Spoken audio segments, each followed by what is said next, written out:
lo que quiera, porque puede costarle también su responsabilidad política. Pero nadie va a firmarle tampoco un cheque a la orden porque le atará las manos a la policía. ¿Sí? Cuando un funcionario le firma un cheque gris a la policía, lo que le está diciendo es: manejate. Vos sabés, no me cuentes. Vos sabés cómo tenés que hacer. Eso es lo que hace el funcionario. Eso es lo que hace la política. Vos sabés, manejalo, no me quiero enterar. ¿Sí? Porque, digo, el telón de fondo de la violencia policial es que no hay capitalismo sin crimen. No hay capitalismo sin crimen. El capitalismo hoy en día, para valorizarse, necesita del crimen. Es decir, hoy en día las economías, los mercados formales, los mercados legales, hoy en día, para optimizar sus cuotas de ganancia, para recuperar las caídas de cuotas de ganancia, para optimizar sus costos financieros, ¿sí? Necesitan de la expansión de los mercados informales. Y los mercados informales se financian y sustentan con la expansión de los mercados ilegales. Entonces, durante mucho tiempo tendimos a pensar que los mercados formales, mercados informales y mercados ilegales iban por andariveles separados. Y hoy en día son muchos los autores, por ejemplo Vicenzo Ruggiero, los que nos llevan a pensar, los que sugieren que tenemos que pensar a estas economías de manera enmesetada. ¿Sí? Las economías formales se apoyan en economías informales que se apoyan en economías ilegales. Entonces, cuando el capital, para poder valorizarse, necesita de la expansión de las economías informales, que necesitan a su vez de la expansión de las economías ilegales, el capital le dice al Estado, le pide al Estado, ¿sí?, que no persiga el delito, sino que lo regule. La policía no está para perseguir el delito, sino para regularlo. ¿Regular el delito qué significa? Darle previsibilidad a los negocios que operan en los mercados informales y que operan en los mercados ilegales. Por eso decía que cuando el capital se valoriza, ¿sí?, se valoriza, digamos, en los mercados informales, en los mercados ilegales, alguien tiene que regular los mercados informales y alguien tiene que regular los mercados ilegales. No van a hacerlo, no va a ser el orden jurídico que se estudia en las facultades de Derecho. No van a ser los tribunales formales. ¿Sí? Hay que producir una narrativa jurídica. Hay que producir otras prácticas jurídicas para tramitar los problemas, para agregarle previsibilidad, ¿sí?, a esos negocios que operan, que necesitan, digamos, de la informalidad y la legalidad. ¿Sí? Porque, digo, el telón de fondo no es solamente, entonces, digo, la desmonopolización de la violencia, ¿sí? Que la desmonopolización de la violencia no significa que estemos ante estados fallidos, ¿eh? No significa que estemos ante un doble estado, no significa que estemos ante el fracaso del Estado, ¿sí? Porque no estamos ante estados fallidos. No creo que México sea un estado fallido, ¿sí? No creo que en Argentina tampoco haya estado fallido. No creo que en Brasil haya un estado fallido. O sea, a lo mejor en algún país de África hay un estado fallido. A lo mejor alguna vez, no sé, en Bosnia o en Kosovo hubo estado fallido, pero no creo que en México o en Argentina haya estado fallido. Es decir, que haya estado ausente, que haya un doble estado. ¿Sí? No creo que existan los carteles, como la tesis de Fernando Alzuaga, ¿no? No creo que existan los carteles, es decir, como un estado paralelo. Digo, el Estado tiene la capacidad de ejercer un control sobre esos emprendedores económicos, ¿sí?, a través de las fuerzas policiales. Lo que pasa es que el Estado contemporáneo es un Estado esquizofrénico. El Estado malestar, ¿no?, que es el Estado que supo construir el neoliberalismo, es un Estado esquizofrénico, es decir, un Estado que está presente de forma distinta según donde intervenga. Esa esquizofrenia del Estado uno la puede verificar en la doble vida de las policías.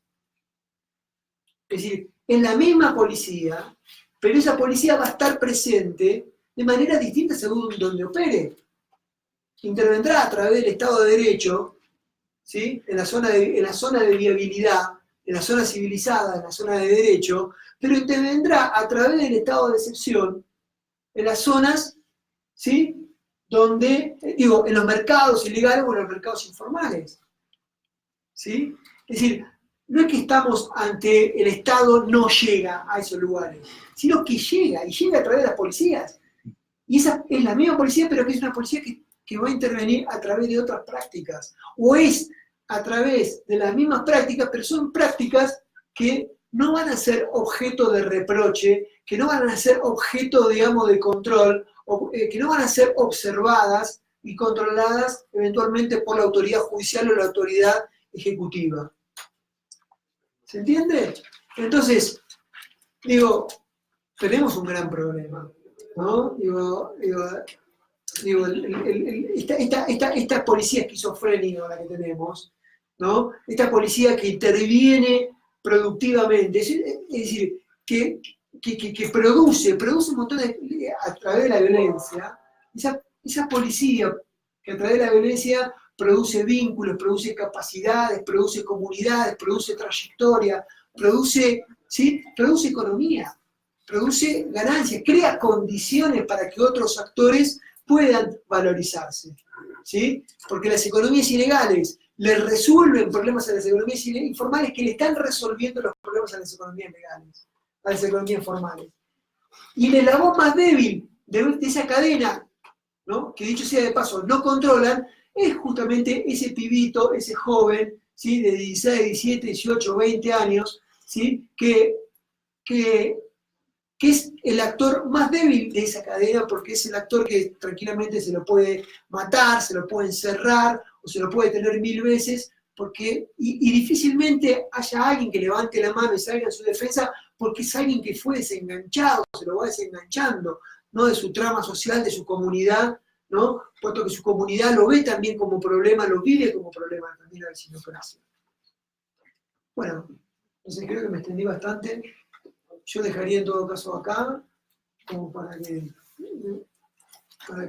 conversemos, me hagan preguntas sobre estos temas. Gracias.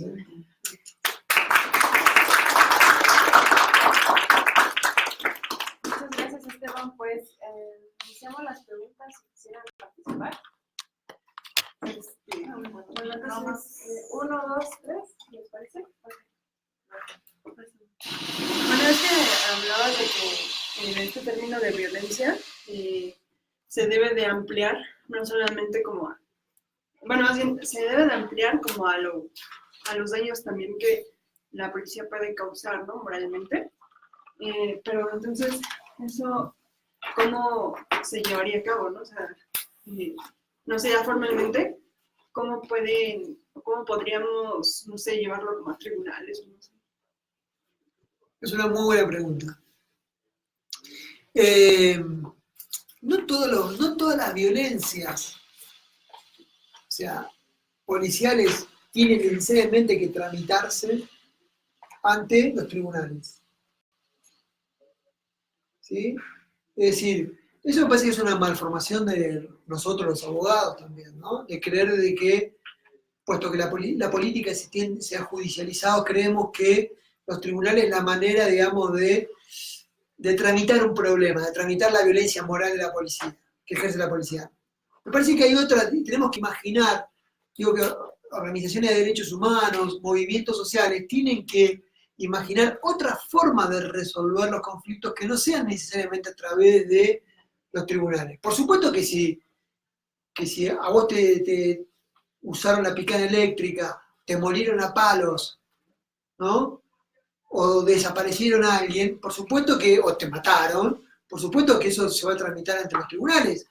Pero si la policía te detiene 1 vez, 2 veces, 5 veces, 10 veces en un año, no necesariamente, además es muy difícil eso, hacerlo valer como una rutina. ¿Cómo judicialmente vos eso lo presentás como para decirle al juez, mire, es una práctica discriminatoria? Vos lo sabés de memoria, yo también lo sé de memoria, pero el juez necesita pruebas. Y es muy difícil encontrar esas pruebas. Es muy difícil digamos, decirle, bueno, te entiendo que lo detengas una vez, 2 veces, pero explícame la cuarta, la quinta, la décima, la 20ª.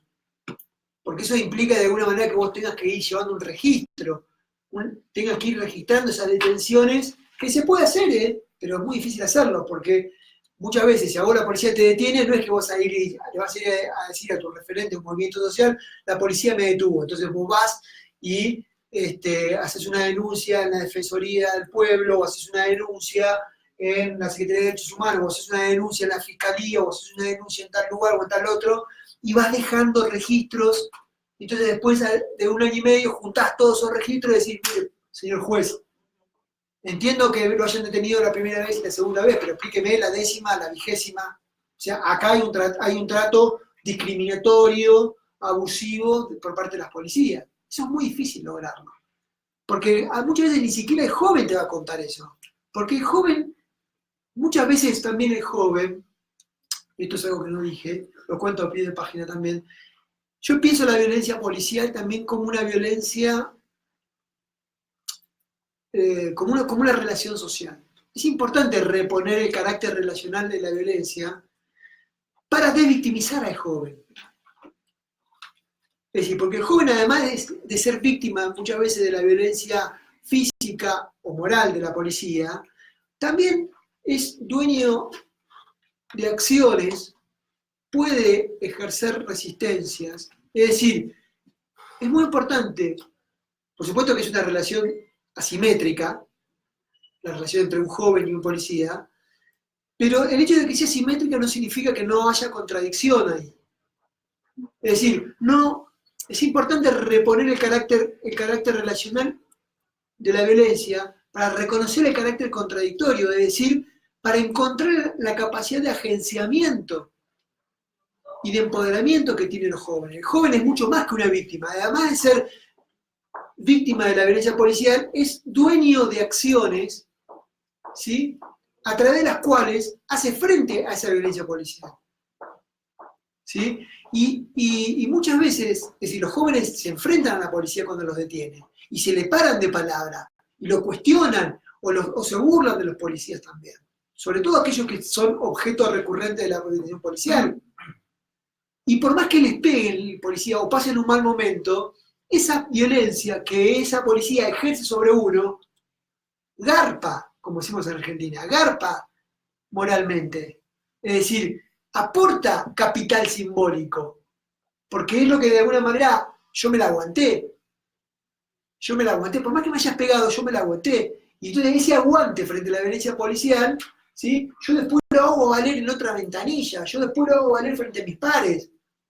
Yo adquiero más prestigio, adquiero reputación, me gano el respeto de mis pares si yo tengo que hacer, digamos, ¿cómo construye una cultura de la dureza? Cuando el joven vive a la intemperie, ¿cómo, digamos, entonces vos necesitas una cultura de la dureza para hacer frente a las otras barritas de jóvenes, para hacer frente a la mirada de los vecinos discriminatorios, etcétera, etcétera? Vos necesitas una cultura de la dureza. La cultura de la dureza tampoco se compra en Walmart.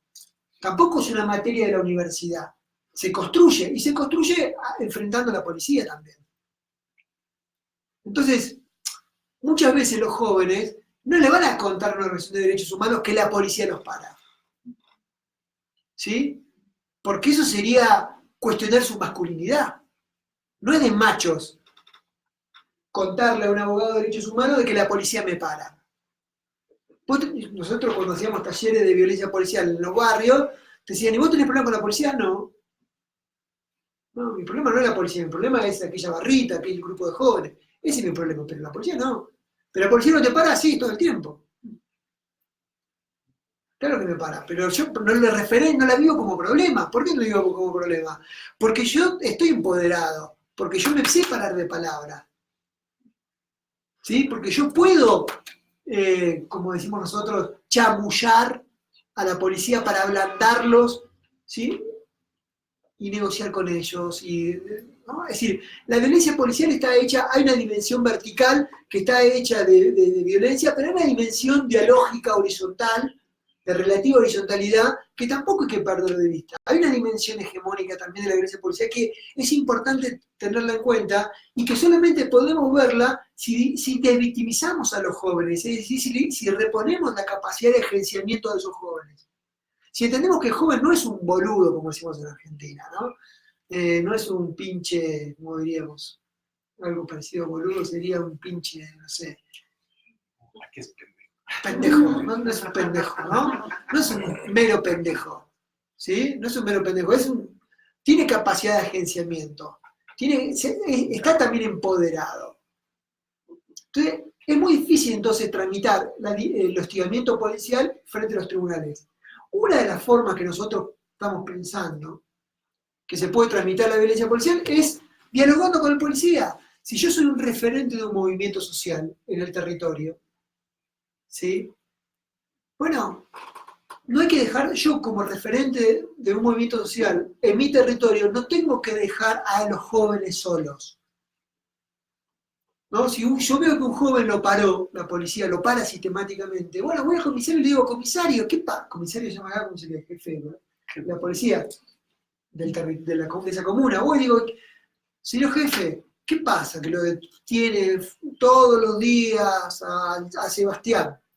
Todos los días. ¿Qué pasa? No, lo que pasa es que molesta, bueno, déjeme, comisario, a ver qué, o a ver, jefe, déjeme ver que yo voy a hablar con Sebastián, a ver qué pasa, ¿no? Para que no moleste más por ahí. Es decir, me parece que hay que buscar otra forma de tramitar la violencia policial, sobre todo el hostigamiento policial, que no es entre los tribunales, sino que es dialogando también, digo, los movimientos sociales, dialogando también con las propias policías. Por supuesto que para dialogar con la policía, vos referente social, el movimiento social, tiene que haber, no tiene que demonizar a la policía, porque si vos demonizás a la policía, le haces bullying a la policía, el diálogo te queda demasiado lejos. Ahora, lo que el movimiento social tiene que entender es que muchas veces la demonización del policía es una corrección política que evade determinados problemas, porque digo, más si la policía siempre es brutal, la policía es el aparato represivo de las clases dominantes, y ya con ese cliché, dejo solo a los jóvenes, quedo bien frente a mis pares, saco chapa de progresista o de izquierda, pero estoy dejando solos a esos jóvenes. Entonces, porque si para mí vos sos el aparato represivo de la clase dominante, difícilmente voy a poder negociar con vos. Yo para poder dialogar con vos, no te puedo ver como un enemigo, como un extraterrestre. Si a vos te veo como un extraterrestre, como un enemigo, entonces es muy difícil haber un diálogo. Entonces es muy importante tampoco no demonizar a la policía, ¿sí? Para que no nos quede lejos ese diálogo, es decir, para no dejar solos a esos jóvenes que son objeto recurrente de la detención policial. Entonces, termino con esto. No toda la violencia policial hay que tramitarla ante los tribunales. Hay que imaginar otra forma de resolver los conflictos, de tramitar esos conflictos. Sí, bueno, yo iba más a la situación de... Has estado hablando mucho de esa violencia, de esa cuestión de cuando el policía, detiene frecuentemente a un grupo de jóvenes, ¿no? Pero ¿qué pasa, por ejemplo, en el caso de los movimientos sociales, las manifestaciones, que cuando igual dan la orden, el policía empieza a reprimir y no se fijan en quién agarra, y no obstante de eso, aparte, pues les meten una golpiza tremenda, los llevan a los separos o al búnker, pues, aquí le llevan así. Y posteriormente no solo te detienen de la marcha, sino también te tienen camino a tu casa, o hay hostigamiento frecuente, ¿no? Pero no es que sea recurrente contigo, sino que en esos momentos específicamente ejercen un cierto tipo de represión para alimentar a los que están participando en ese momento. Pero ¿cómo es que funciona el aparato en ese tipo de casos? No, es muy interesante esto que también que planteás, porque digamos, el estado contemporáneo es, a mí me gusta plantearlo en los términos de estado de malestar, en juego de espejo con el estado de bienestar, ¿no? El estado de bienestar era el estado cuyo objeto era la vida, ¿no? Había que gestionar la vida que necesitaba el capital para poder realizarse. Ahora, digamos, en el capitalismo financiero que hoy en día hay un montón de vida que sobra, hay un montón de gente que está de más, ¿no? Y que hay que contenerla, ¿no? Entonces, por eso el estado de malestar, un estado que ya no está para gestionar la vida, sino para administrar la muerte. Administrar la muerte significa administrar la vida que no vale. Administrar la vida que no vale, ¿no? Porque la muerte, como diría Foucault en sus clases de defender la sociedad, la muerte no es solamente la muerte directa, que llega a través de la tortura o gatillo fácil o desaparición, sino que también todo aquello que crea condiciones para la muerte es muerte también, ¿no? Es decir, la falta de hospitales, la falta de insumos, ¿no? O equipamiento de los hospitales, es muerte porque crea las condiciones para la muerte. Solamente que no es una muerte espectacular que llega un día para el otro, es una muerte que trabaja en cámara lenta, ¿sí? Pero es muerte al fin. El Estado lo que hace es regular esa muerte. Es decir, cuando el Estado te da un seguro de desempleo, hoy no está gestionando la vida, no te está incrementando ahora la capacidad de consumo para reinstalarte en el mercado interno, sino que te está diciendo, te dan un pequeño subsidio, pero para que no te mueras hoy. Si yo te doy un subsidio a vos y a ella no se lo doy, yo te estoy diciendo, bueno, vos hoy vivís, vos hoy no vivís. No estoy decidiendo la vida, sino estoy decidiendo sobre la muerte. Ahora, el Estado, digo, hay un montón de gente que sobra. Esto es una discusión muy importante que se dio inclusive a principios de los 70, ¿no? Sobre ese sobrante poblacional, no habría que pensarlo en términos de ejército industrial de reserva, ¿no? Que muchas veces es la categoría que el marxismo suele utilizar para pensar la sobrepoblación relativa. Porque ustedes saben que, ya saben que el ejército industrial de reserva, para Marx, en el siglo XIX, tenía una función específica para el capital productivo. Era lo que le permitía, ¿no?, recuperar la caída de la cuota de ganancia. O sea, el burgués, además de producir mercancías, tenía que producir desocupación, porque esa masa de desocupación era lo que le iba a permitir desembolsar menos de capital constante que lo que desembolsaba en concepto de capital variable. ¿Se entiende? ¿Cómo hago para pagar menos salarios? Era la gran pregunta del millón. Bueno, la respuesta a esta pregunta hay que buscarla en la desocupación. Y esa desocupación se construye, ¿sí?, a través de las crisis de producción. Ok, eso es el ejército industrial de reserva, pero eso es cuando el capital se valorizaba en el trabajo, pero cuando el capital se valoriza más allá del trabajo, cuando el capital se valoriza en la velocidad de rotación del propio dinero, cuando el capital se valoriza en el mercado bursátil, cuando el plusvalor que le genera el mercado bursátil es mayor, ¿no?, del valor que pueden obtener apropiándose, ¿no?, del valor de trabajo no remunerado. Entonces hay un montón de gente que sobra. Es decir, el capital cuando yo para valorizarme no necesito de tu vida, pero no necesito de tu vida, no solamente de tu vida, sino que no necesito ni la de ella, ni la de él, ni la de ella. Y tampoco la de tu prole, la de tu prole, la de tu prole, la de tu prole. Cuando hay un montón de vida que sobra, ¿no?, esa masa no hay que pensarla, digamos, ¿no?, la burguesía ya no lo piensa, que esa sobrante poblacional tiene una función específica, porque el ejército industrial de reserva tiene una función específica para el capital, que era lo que le permitía recuperar la caída de la cuota de ganancia, desembolsar menos en concepto de capital variable que lo que desembolsa en concepto de capital constante. ¿Sí? Cuando yo la valorización hago en el mercado bursátil, ese sobrante poblacional es disfuncional, no tiene una función específica. Ahora, el hecho de que no tenga una función específica no significa que no sea disfuncional, es decir, no significa que el burgués no lo viva como problema, porque el burgués lo vive como problema en el sentido de que, ¿por qué como problema? Porque puede robarme, ¿sí? O porque puede cortarme las rutas, puede transformarse en una protesta social. Entonces, el capital le va a seguir pidiendo al Estado que intervenga, pero la intervención no va a ser, no es que le va a pedir intervenir a través del gasto público para incluir, ¿sí?, en el mercado interno, sino que le va a pedir que intervenga ¿para qué? Para que contenga, que contenga el devenir disfuncional de esa masa marginal. La disfuncionalidad económica y la disfuncionalidad política. La disfuncionalidad económica que, bueno, eso, que le regule, ¿sí? El delito predatorio, que le regule los mercados ilegales, y que le contenga también la disfuncionalidad política, es decir, la protesta social, a través de la represión, a través de la judicialización que luego blanquea la represión. ¿Sí? Entonces, digo, forma parte del mismo problema. Cuando hablo de regulación de flujos de personas, cuando hablo de regulación de flujos, la violencia policial también como capacidad de regular flujos. También estoy pensando en la regulación de la protesta.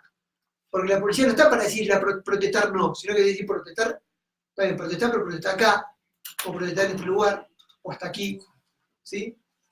Ejercer algún tipo de regulación sobre la protesta. Entonces llegan y rompen nada más por irrumpir o tienen alguna estrategia o que de repente llegan y así de la nada. Bueno, no es lo mismo intervenir en una protesta de docentes universitarios, de estudiantes universitarios, que intervenir en una protesta de una comunidad originaria en medio de Oaxaca. Si yo le pego a un estudiante, seguramente va a tener más chances de que esa represión salga en Televisa. Si le pegás a una comunidad de un pueblo de Oaxaca, no llega nunca. Es decir, la policía cuando pega tiene criterio de visibilidad, no es una violencia irracional. Es una violencia que sigue criterio de visibilidad, criterio de dramaticidad. Es algo prelimitado entonces. Sí, los policías también tienen criterios. No es lo mismo. Viene una persona caminando con saco y corbata, con traje y maletín. No es lo mismo si agarra un chavo que tiene gorrita, 15 años. No va a utilizar las mismas palabras, no va a utilizar la manera de hablar con él, seguramente va a ser muy diferente. Y no es lo mismo si es de día, si es de noche, si hay gente, no hay gente. O sea, hay criterios. O sea, la violencia policial no es una violencia irracional. No es una violencia, sino es una violencia que está organizada según determinados criterios que van orientando también la propia actividad policial. Un jefe de policía tiene que... Es lo mismo reprimir una protesta de estudiantes que ir a reprimir a una comunidad en Oaxaca. No es lo mismo. Seguramente tenés más chance de ser llamado a rendir cuenta por reprimir a los estudiantes en la UAM o en la UNAM que a una comunidad en medio de la selva o... ¿Quién conoce esa comunidad de guerra?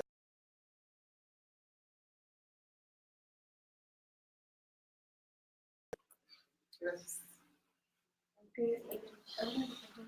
Sí, muchas gracias, buenos días. A mí me llamó mucho la atención el tema de la conferencia que tuvimos con la violencia policial. Y me parece que, por principio de cuentas, sería conveniente el no criminalizarla desde un principio, en el sentido de que la violencia es un mecanismo para tener control. Como bien lo dijeron hace rato, la policía es un mecanismo de control social. En ese sentido, creo yo que una violencia bien canalizada, como aquí en México apenas hace un par de días se publicó la Ley Nacional sobre el Uso de la Fuerza, que son los lineamientos que establecen cómo se debe utilizar esa violencia, ¿no?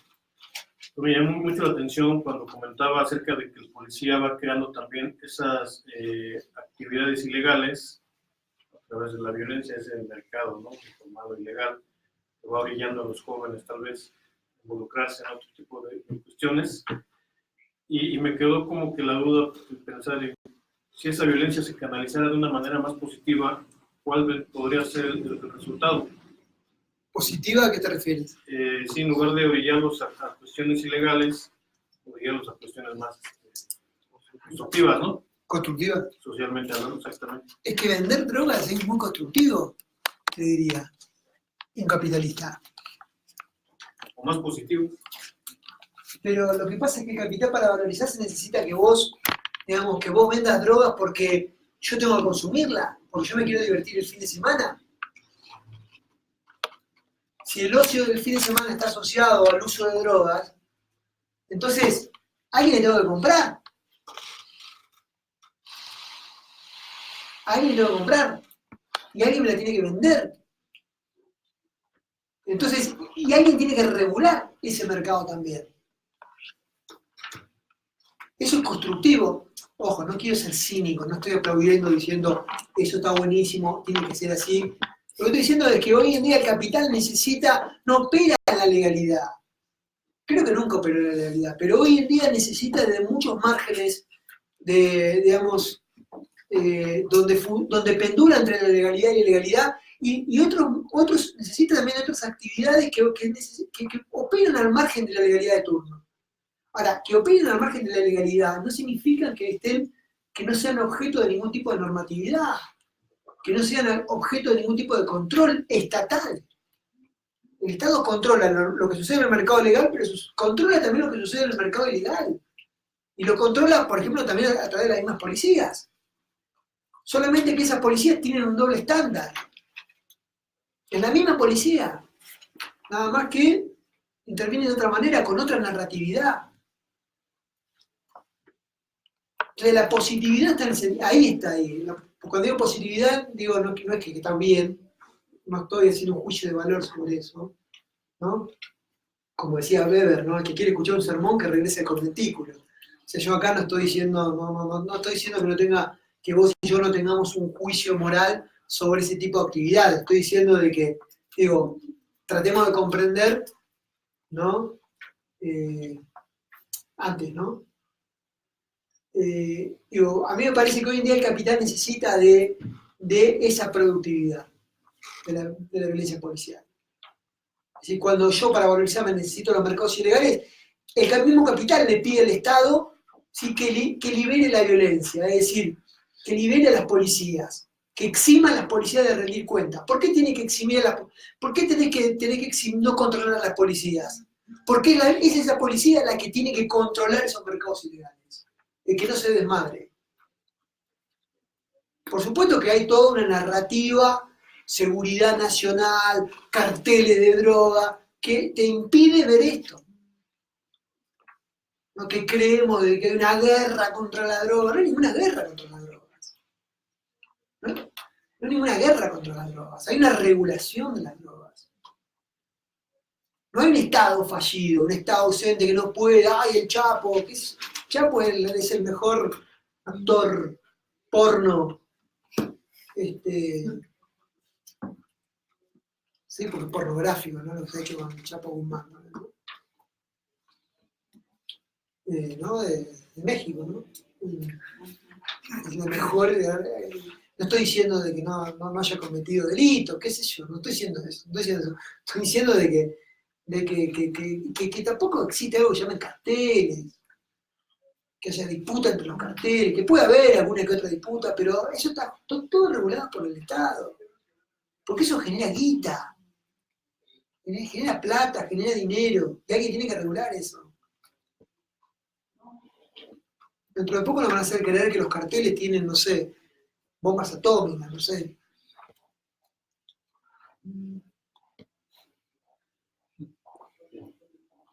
No sé si te respondí, ¿no? No te respondí, ¿no? Sí. Más o menos, ¿no? Tampoco tengo por qué responder, tampoco tengo que tener respuesta a todas las preguntas. ¿Sí? Adelante, Diego, ¿qué? Bueno, a mí me interesaría si me pudieras compartir cómo fueron las estrategias en el trabajo de campo. Porque, digamos, yo tengo distintas intuiciones que ¿Estrategias respecto a qué?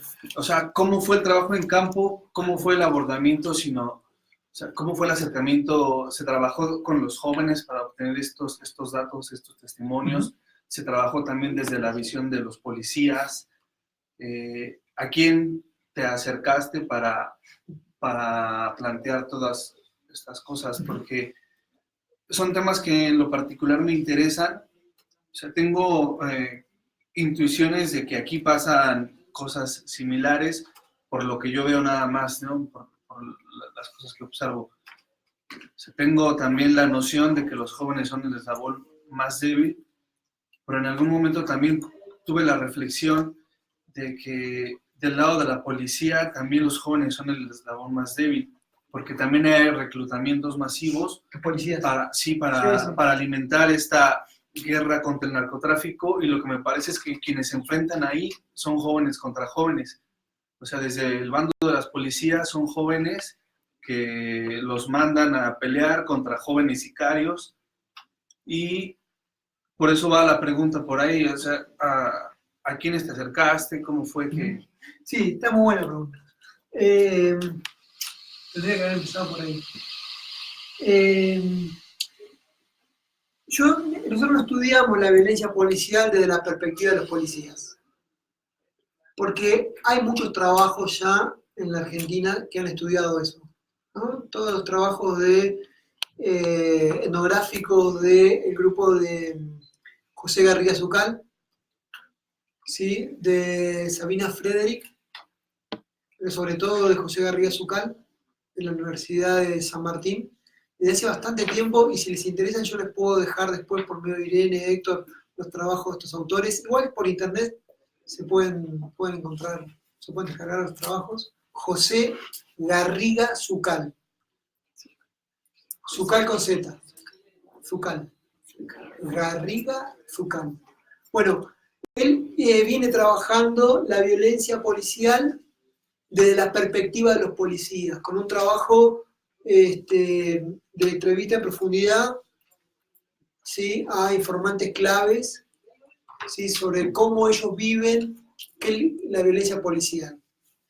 Lo que nos estaba faltando es cómo lo viven los jóvenes también, la violencia policial también, ¿no? Porque lo que está claro es que es que es muy difícil hacer también observación participante de la observación policial, ¿no? Porque no es que uno lo sube en un patrullero y dice, vamos a ver cómo les pegan a los chavos, ¿no? O sea, es muy difícil estar en ese momento, saber dónde la policía va a pegar a los jóvenes, ¿no? Entonces, nosotros decidimos pensar la violencia policial con ese rodeo. O sea, nuestro objeto no es tanto la violencia policial, sino en las dos investigaciones que yo dirijo, ¿no? No es tanto la violencia policial, sino cómo viven los jóvenes determinadas experiencias, que no siempre la tramitan o la nombran con la categoría de violencia, que nosotros después hacemos un ejercicio de recodificación, ¿no? Y nosotros, y con esos jóvenes, veamos, yo, viste que planteé la regulación de flujos y de personas. En principio de estas dos investigaciones trabajamos sobre todo en la regulación, digamos, de personas, ¿no? De flujo de personas, no de flujo de bienes, ¿no? Es decir, hicimos foco en el hostigamiento. Nos queda todavía pendiente elaborar sobre todo la regulación la regulación de flujo de bienes, que lo tenemos caracterizado con algún marco teórico muy provisorio en base a las respuestas que fuimos obteniendo de informantes clave, pero que, nada, se trata de eso, ¿no? Solamente de puntos de partida teóricos provisorios que necesitan un trabajo de campo que todavía no hemos hecho, ¿sí?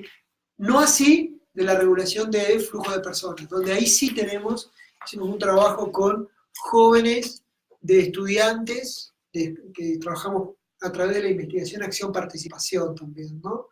Puesto que muchos de nosotros también venimos de organizaciones de derechos humanos, ¿no? Entonces en realidad no se trataba también de intervenir en ese lugar donde también, o sea, no estábamos haciendo observación participante, sino estábamos haciendo participante observación también, ¿no? Si estamos interviniendo en nuestro objeto también, ¿no? ¿Sí? Interviniendo en eso que nosotros queríamos estudiar, ¿no? También, ¿no? Porque, ya te digo, porque los jóvenes muchas veces no nos presentaban tampoco el hostigamiento como algo violento, ¿no? Entonces, interveníamos para que efectivamente se referencie como problema, para justamente a partir de que ellos lo referencien efectivamente como problema, nos cuenten efectivamente de qué se trataba, porque si no, no lo contaban. Entonces, así que podemos estudiar, ir analizando la dinámica el hostigamiento policial, la dinámica del verdugueo. Es decir, y lo pudimos hacer porque también repusimos justamente el carácter relacional de la violencia policial, es decir, le devolvimos la capacidad de enjuiciamiento a los jóvenes para devictimizarlos, y desde el momento que los encontramos como un actor en una relación, de una relación asimétrica, porque por más que sean entre jóvenes y jóvenes, muchas veces el policía joven, desde el momento que es policía, es alguien que se jubiló de joven, o es alguien que ya no se percibe como joven también. Eso es algo que algunos miembros del equipo están investigando justamente, ¿no? En los últimos años en Argentina se creó la policía local, donde el 90% de los integrantes de la policía local son jóvenes, pibes son chavos de también entre 19 y 23 años, son jóvenes, pero es que son jóvenes que ya no se perciben como jóvenes. Eso es interesante. Ahí hay que comenzar, nos falta bastante estudiar esto, ¿no? Son jóvenes que ya no se perciben como jóvenes, ya son jóvenes que se jubilaron de jóvenes. Entonces, muchas veces también eso actúa, el hecho de que un joven vea que está actuando con otro joven, es lo que le permite también pararse de palabra, ¿no? Yo joven, veo a un policía que es joven, y entonces mi trato va a ser distinto que si trato con un policía que es más adulto también, ¿no? Pero eso es un tema que falta verlo también, ¿no? Que lo estamos empezando a ver ahora a partir de la creación de las policías locales, ¿no? Pero el trabajo de campo, nosotros hicimos muchos talleres que después se fueron transformando en grupos focales, ¿sí? Y después los completamos con entrevistas a profundidad de determinados actores, ¿no? que nosotros identificábamos que eran objetos de la detención policial. ¿Sí? Esos talleres, que después se iban transformando en grupos focales, con el paso del tiempo, los hacíamos en escuelas medias, en escuelas secundarias, de distintos barrios, de barrios más residenciales y barrios más carenciados, porque lo que nos interesaba era pensar, ¿no? Justamente, y ahora podemos comprobar que efectivamente había un trato desigual, digamos, de los jóvenes, digamos, no era lo mismo que ser un joven blanco, vivir en un barrio residencial, que ser un joven morocho y vivir en una villa o en un barrio carenciado, ¿no? Nosotros siempre decimos, la policía nunca se equivoca la policía. Siempre detiene a las mismas personas. Tenés más chance de ser detenido por la violación de identidad si sos joven que si sos adulto. Si sos joven morocho que si sos joven blanco. Si sos joven morocho y vivís en un barrio pobre que si sos joven morocho y vivís en un barrio residencial. Si sos un joven pobre, morocho, y decimos sos de ropa deportiva y sos varón, entonces tenés todos los números puestos para ganarte la atención policial. Eso no significa que no haya mujeres jóvenes que no sean detenidas. Eso no significa que no haya jóvenes blancos que tampoco no sean detenidos. Pero son excepcionales.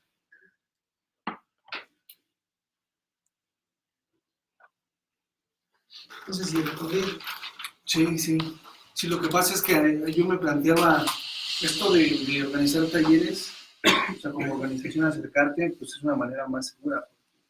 O sea, yo vivo en una zona popular también, y siempre, quizá varios de los que estamos aquí vivimos en zonas populares y tenemos cercanía con personas con jóvenes que también están en actividades delictivas o que son detenidos constantemente. Entonces, yo pensaba, ¿cómo estar ahí es muy riesgoso, ¿no? Porque una opción muy arriesgada es acompañar a los jóvenes que se juntan en tal lado y estar ahí.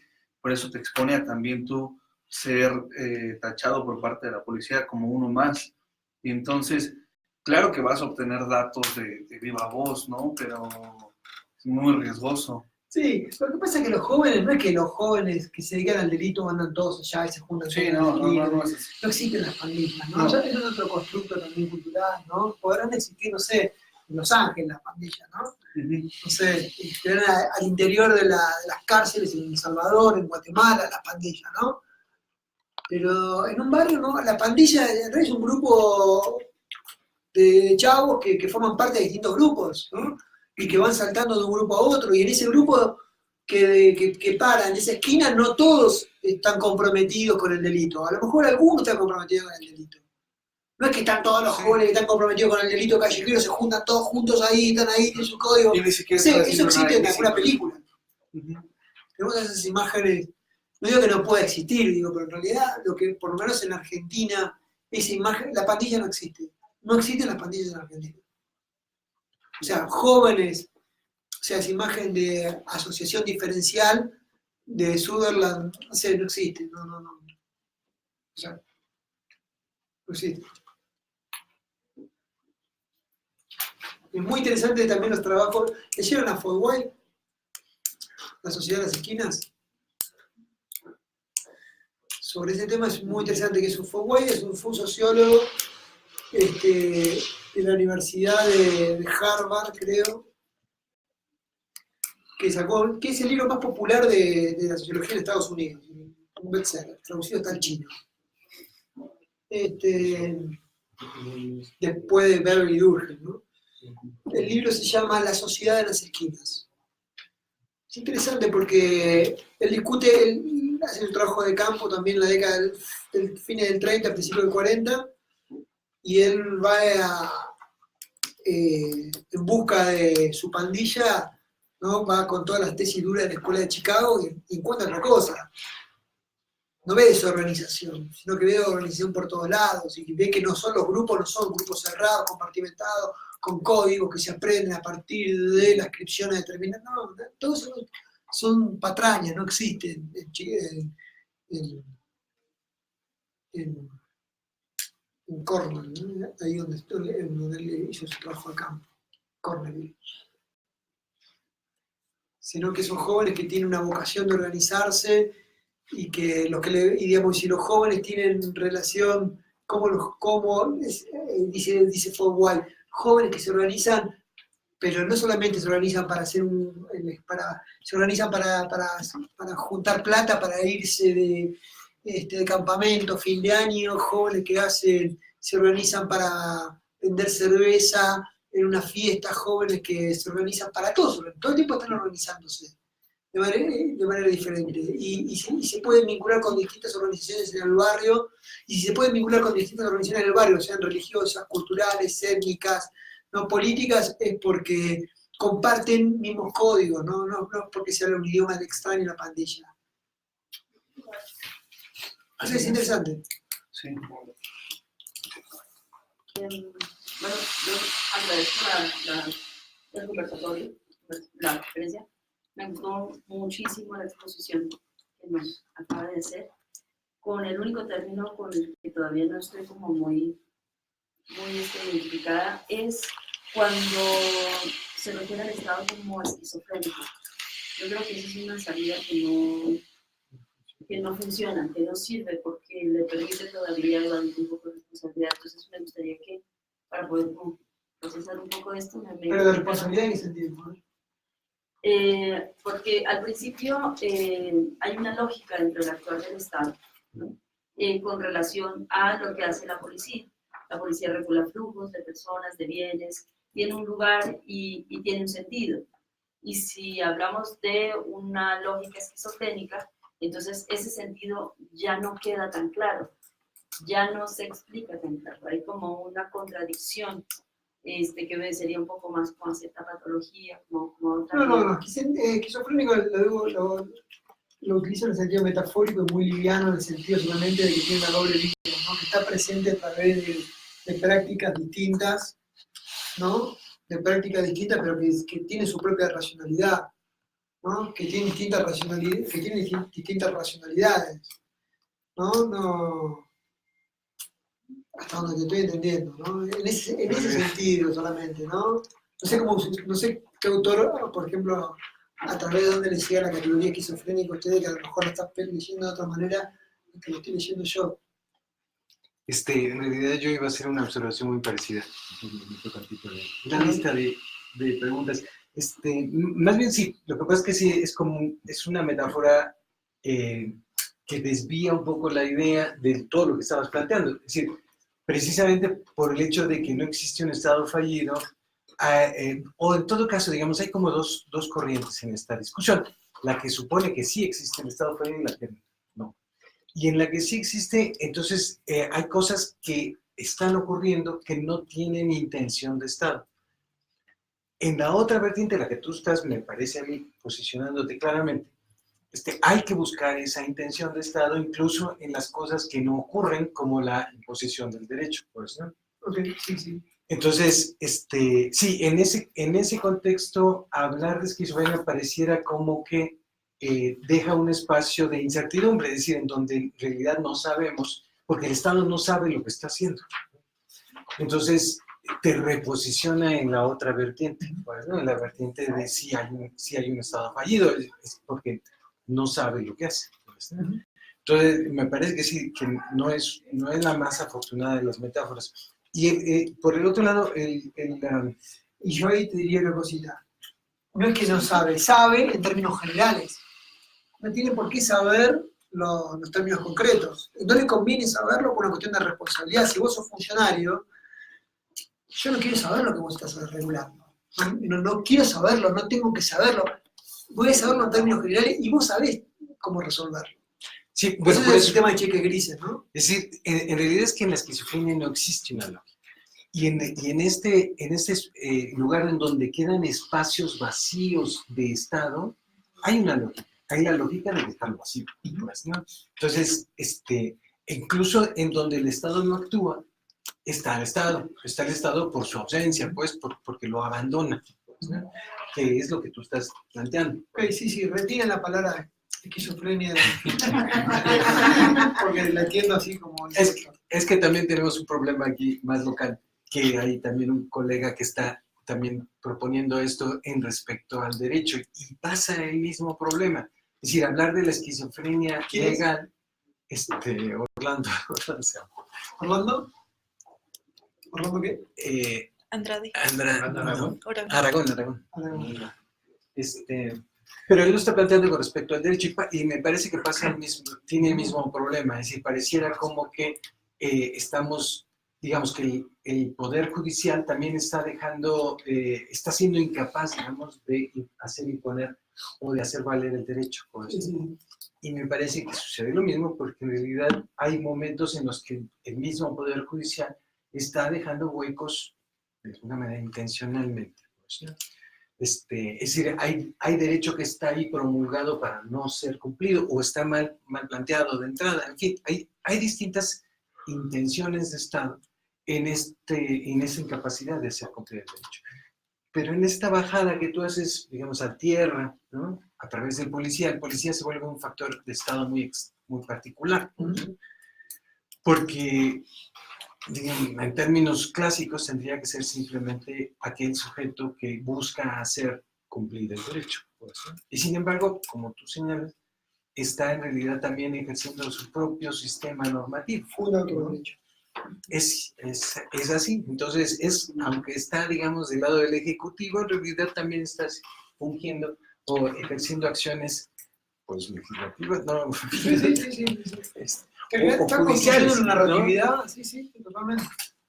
Sí. Bueno, en ese punto nada más, el otro que me interesaba, es en este momento en el cual pareciera como que solo, digamos, los jóvenes solo están haciendo un uso negativo, digamos, de esta relación con el policía, en el sentido de yo aguanté la represión del policía y por lo tanto hago uso de este prestigio. Pero me parece que tiene que haber también un reconocimiento de la legitimidad de la fuerza que usa el policía. Es decir, no solo está negándole que le haga daño, pues, digamos, su acción, sino además lo está reconociendo. ¿Quién está reconociendo? ¿El joven? El joven está reconociendo, me parece, la legitimidad que tiene el policía y que no tiene la otra banda o el otro grupo de chavos, en fin. El policía sí la tiene. Pues. Hay una lucha por el reconocimiento. Sí. Me parece que la relación entre joven y policía, que es una relación desigual o simétrica, pero también contradictoria, Digo, es una relación donde lo que está en juego es el reconocimiento, ¿no? Lo que pasa es que los términos del reconocimiento son muy distintos también, ¿no? Y nunca llegan al otro. Bueno, una de las cosas que me parecía también que me llamaba la atención con fútbol, es que me parece que el universo que él presenta mantiene bastante clara las franjas etarias, por eso. Entonces, el joven en realidad está reconociendo el lugar no solo de la policía, sino de la generación anterior. Es decir, hay un doble reconocimiento del sujeto que representa al Estado por ser policía y del sujeto que no es de los que yo puedo, con los que yo me puedo meter porque no es de mi edad. Pues. Y aquí, si lo planteo en esta problemática moderna, al menos en el caso mexicano, el problema es que se transgreden estos franjas etarias. Y el joven ya se confronta con el de edad mayor. Y ahí es donde también la sociedad se empieza a escandalizar, porque pasa algo que no debería pasar. Es decir, los jóvenes se tienen que pelear con los jóvenes. Totalmente de acuerdo.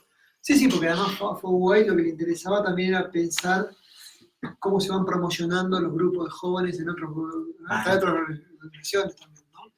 Pero cambian, ir pensando las reformas madurativas, ¿no? Sí, sí. Cómo los jóvenes pueden ir jugando, a medida que se van jubilando de jóvenes, tienen que ir promocionándose en otros agrupamientos, ¿no? Sí, eso es interesantísimo lo que hace Fogway, ¿no?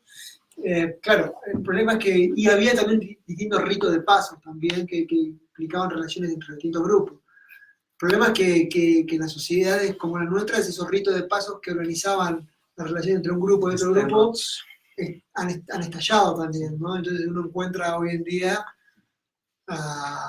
agrupamientos de integrados por distintas cortes también, ¿no? Es para pensarlo. Sí. Es para pensarlo.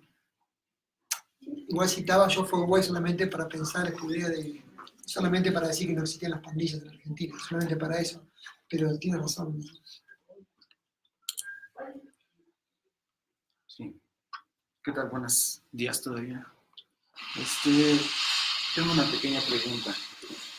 Empezás a hablar sobre la violencia y que la violencia no nada más es física, sino que también es moral, ¿no? Y bueno, para ello ya a grosso modo has comentado de cómo es que le aplica la policía y más o menos va descomponiendo y componiendo el tejido social y con los jóvenes, ¿no? Pero a mí me interesaría preguntarte si es válido pensar la hipótesis que esto viene desde mucho más atrás con esto de la Escuela de las Américas y la doctrina de seguridad nacional, porque de algún lado tuvieron que haber aprendido estas formas de violencia, ¿no? De aplicarla y cómo más o menos, pues, subsumir a la sociedad, ¿no? No sé si sea válido tener la idea de que partiendo de esta doctrina de seguridad nacional y de esta historia que conlleva, pues ha servido indirectamente pues, para permear y como lo decías, con estos tres tipos de mercados, llevar el control de lo que es el ilegal y el legal a partir de lo, digo,